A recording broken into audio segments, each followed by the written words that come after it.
कबीर एक पुरानी और वीरान हवेली के सामने खड़ा था। गांव वाले कहते थे कि यहाँ वक्त रुक गया है।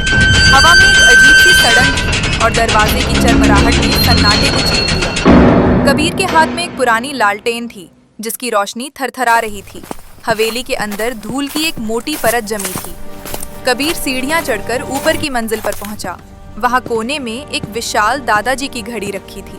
घड़ी के डायल पर नंबरों की जगह अजीब से निशान बने थे और उसकी सुइयां उल्टी दिशा में घूम रही थी। तभी अंधेरे से एक बूढ़ा आदमी बाहर आया। उसका नाम भैरव था। वह हवेली का पुराना रखवाला था। उसकी आवाज सूखी पत्तियों के टकराने जैसी थी। भैरव ने कहा, बेटा, यहाँ से चले जाओ। जब ये घड़ी 13 बार बजेगी तो साए जाग उठेंगे। अचानक घड़ी से एक भारी आवाज गूंजी, डोंग डोंग। घड़ी बजने लगी थी। कबीर ने गिनती शुरू की। 12 के बाद घड़ी रुकी नहीं। 13वीं दस्तक होते ही कमरे की दीवारों पर बनी परछाइयां हिलने लगीं और वे दीवारों से बाहर निकलने लगीं। भैरव ने चिल्लाकर कहा, इसे रोको कबीर, अगर समय का चक्र नहीं थमा तो तुम भी इन परछाइयों का हिस्सा बन जाओगे। उसने कबीर को एक फटी हुई किताब थमाई जिसमें घड़ी को रोकने का तरीका लिखा था। कबीर के हाथ कांप रहे थे। एक काली छाया कबीर की ओर बढ़ने लगी। उसके पास कोई चेहरा नहीं था, बस 2 दहकती हुई आंखें थीं। कबीर ने घबराहट में किताब के पन्ने पलटे।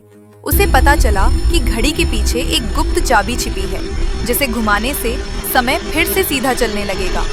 कबीर घड़ी की ओर लपका। सायों ने उसे घेरना शुरू कर दिया था। उसने अपना हाथ घड़ी के पीछे के एक गुप्त खांचे में डाला।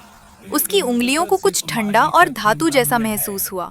उसने पूरी ताकत लगाकर उस चाबी को घुमाया। भैरव अपनी लाठी से उन परछाइयों को दूर रखने की कोशिश कर रहा था। वह मंत्र पढ़ रहा था जिससे साए थोड़ी देर के लिए रुक गए। उसने चिल्लाकर कहा, जल्दी करो कबीर, समय खत्म हो रहा है। जैसे ही चाबी घूमी, एक तेज नीली रोशनी पूरी हवेली में फैल गई। घड़ी की सुइयां तेजी से सीधी दिशा में घूमने लगीं। साए चीखते हुए वापस दीवारों में समा गए।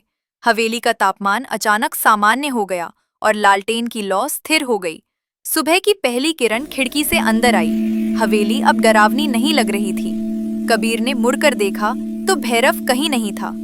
फर्श पर सिर्फ वही पुरानी किताब पड़ी थी।